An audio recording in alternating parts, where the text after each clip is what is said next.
Project Proposal Through the Lens of Loss by Rakaya Watson.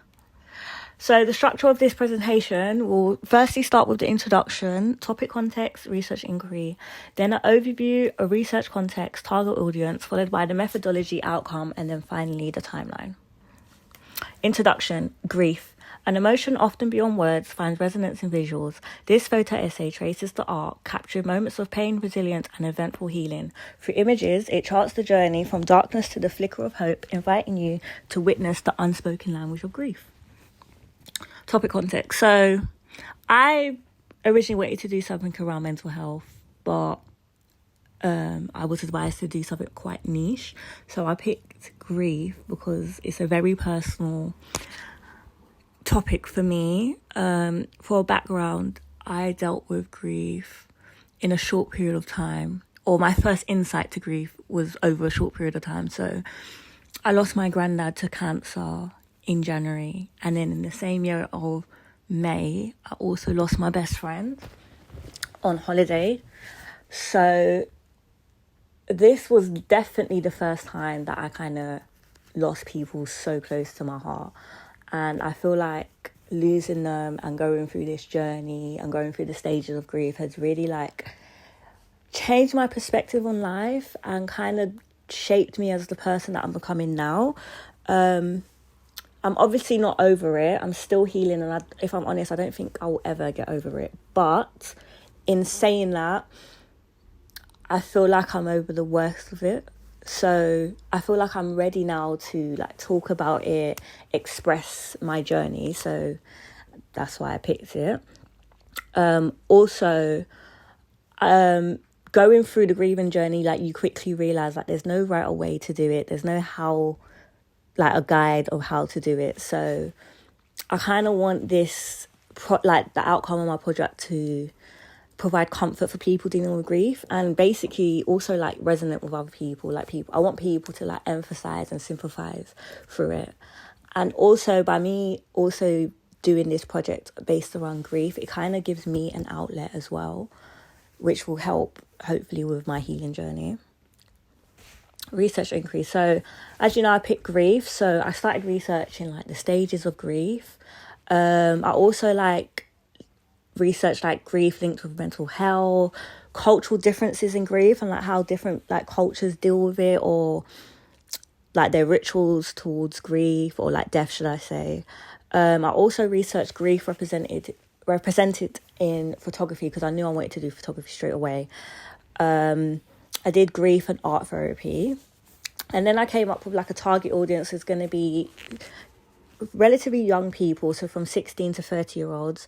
I included all genders / non-binary because everybody literally goes through grief, so I didn't want to cater to just one type of gender. It just didn't make sense. And also same with the global majority, everybody goes through grief, so I picked an ethnicity that will include the most people, and I picked the working class and lower. Through this research, I picked potential questions. So examples will be how a sequence of images in a photo essay constructs a narrative of the grief journey. How do visual narratives in a photo essay portray the evolution of grief over time and its impact on healing and resilience? How does the visual language of grief in photo essays contribute to fostering empathy, understanding, and resonance amongst viewers experiencing similar journeys? Emotional journey, and how do visual elements within photo essays convey the spectrum of emotions experienced throughout the grieving process? And if I'm honest, they relatively kind of sound the same, or it's basically the same kind of vibe I was going for. So I picked examining the visual language of grief. How do series of images in a photo essay convey the multifaceted range of emotions experienced throughout the grieving process? So my aim is to capture and convey the diverse / different emotions encountered during the grieving process through a photo essay, which will consist of 12 to 15 pictures, which will foster understanding, empathy, and resonance in viewers. My objectives are the following. So I want to explore the emotions evoked within the grieving process. So not only do I want to explore my emotions, I do want to explore other people's emotions, because grief is subjective. Also captured emotions through visual imagery to illustrate the diverse facets of grief. So by saying that, like, capture like through the different stages of grief, so like denial, anger, depression, bargaining, and acceptance. Construct a sequential visual narrative that portrays the evolution of emotions, illustrating the journey through grief's various stages. Evoke empathy and emotional resonance in viewers by portraying relatable and authentic emotions experienced during bereavement. This is a big one for me because I'm doing a photo essay. Like, I need my pictures to literally be powerful and impactful, because there's no words, it's just a picture. So also, to ensure representation of diverse experience and emotions related to grief, acknowledging the individuality of this emotional journey. So that's where I'm going to be focusing on myself. And lastly, to employ creative photographic techniques such as composition, lighting, symbolism, or perspective to artistically communicate the depth and complexity of emotions, engaging viewers on an aesthetic and emotional level. So for my research context, I basically researched into, as an overall, the psychology of grief, so the 5 stages, which is also referred to the 5 stages of death. I also wanted to research on current photo essays on grief. So I looked at Yasmin Abida, Shira Gold, and Ashley Ville. I also looked into the colour theory and how emotions are portrayed using colour and photography. And I looked at academical articles which explored like grief of photography, integrity of photography, and visual communication. So, for the psychology of grief, there's 5 stages: denial, anger, bargaining, and depression, and acceptance. Denial is where you basically feel shocked and you don't fully accept the loss. Anger is quite self-explanatory. You're basically very angry. You're frustrated, like, of the loss or the circumstances. And it normally leads to you looking for somebody to blame. Bargaining is basically from guilt. So when you're bargaining, it's like you think, if I did this, maybe they wouldn't have died. If I did this, this wouldn't have happened. Depression is when you feel really sad about the loss and it really affects your everyday life. And you kind of feel that maybe, like, you question if life is worth living. And then acceptance is when you finally kind of acknowledge or like understand the reality of loss, so you come to terms with it. So just because you're accepting of it is basically like, okay, I've lost this person, this is what life is going to be like now, this is what it looks like without them. It's also important to note that grief is such a subjective process. So although there are 5 stages, it doesn't mean that everybody's going to go through that stage. You can spend maybe 10 years on one stage or 6 months on one stage. Like, it's really based on the individual and how they deal with it. And there's no time frame either. So we're going to move on to my artist research. So the first person we're going to look at is Shira Gold, who did a memoir called Good Grief, which explores her personal journey through grief after the loss of her mum through landscape portraits. She navigates her complex emotions and challenges and discoveries that accompany the grieving process. The emotions and themes that she explore are shock, numbness, vulnerability, silence of noise, fight or flight, isolation, and resurfacing. She mainly uses trees, birds, and just the landscape really throughout her work. I'm in two minds with this. I like it because of the colours and some of like the photography techniques she uses. Like, I really see what she's done with like the isolation and how she's portrayed it, and same with like the numbness and the vulnerability. So as you can see, like the trees are a big thing for her. So she uses the tree. So for example, one of the trees in the black tree on the bottom right, that is her shock, and she uses it against a black background, which I find interesting because for her it conveys like solitude and hope amid the trauma. But for me, I just see it as the trees in a dark place and it's by itself, which is isolation. And when you're going through grief, you are in a dark place. So it's interesting because although I didn't get what she was trying to portray, I still got something to do with grief, if that makes sense. But I actually overall find her work quite interesting. Me personally, I probably wouldn't go down the portrait landscape photography route, because I want to really like show raw emotions, and I don't think it's as impactful, like her project is as impactful as it can be through the portrait route, but I like it. The second artist we're going to look at is Yasmin Abida, which she did a photo series called Grief Across Transient Spaces, and her one was inspired by her mourning of her grandfather. So while she was going through the journey, she was like moving throughout places, and she basically used like a documentary style photography where she captured moments that were significant to her within her grieving journey, or places that reminded her of her grandfather. So for example, the one on the right, the bottom right, that was her grandparents' house, and she was saying how she used to think it was so pretty, and now she just relates it to when she went back home after her granddad passed away, and that's the first thing she saw. So I like her documentary style, but I don't think it is impactful because it's very, very personal to her journey, and unless you read her article about it, you don't actually fully understand the pictures. So I don't think, again, I want to go down the documentary style route. Or maybe if I did, I wouldn't have the whole series based on document. Maybe I'll have like 1 or 2 pictures on it. And the last artist we're going to look at is Asheville, and this is my favourite one of them all. This one was so impactful for me. Like, this one, it really spoke to me. Like, I genuinely cried when I saw this because it literally like evoked so many emotions when I saw them. Like, it's like I really felt connected. So basically, Asheville's a photographer, and the model that you can see, her name is Jessica, who also lost her mother to cancer.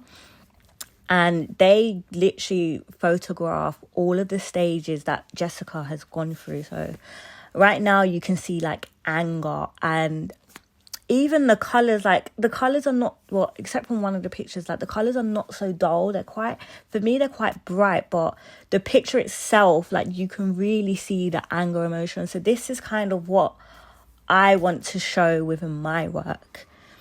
This one has really inspired me. Moving on, I also researched what a photo essay is because I really wanted to understand it in order to create a compelling one. So a photo essay is essentially a sequence of photos that collectively tell a story or explore a particular theme. It consists of components such as a series of photos, which can vary from a few to a dozen, depending, I guess, on the artist and the scope of the theme. And then the narrative flow, which I think is one of the most important elements, because you need to make your essay make sense so that it can convey the story. So it's a sequence of photos collected in the way that they flow like logically, which creates a narrative. So I feel like in order to make my photo essay like impactful, like I really need to nail the narrative flow. And then the last one is the visual storytelling, which is each photograph contributes to the overall story. So it might have scenes, emotions, characters that illustrate whatever theme you're trying to convey or the narrative. So the demographics from our target audience will be 16 to 30-year-olds, global majority, working class, and male, females, and non-binary. So that's the overall of that. But the psychographics, so I did academic community, photography enthusiastic, support and therapy communities, and general audience interested in emotional narratives. So I picked the support therapy communities, because as I said before, I want it to help other people. So if therapists can see the photo essay and think that it's good, they can use it within their therapy sessions, and then their clients can see my work and be able to, I guess, get comfort, really.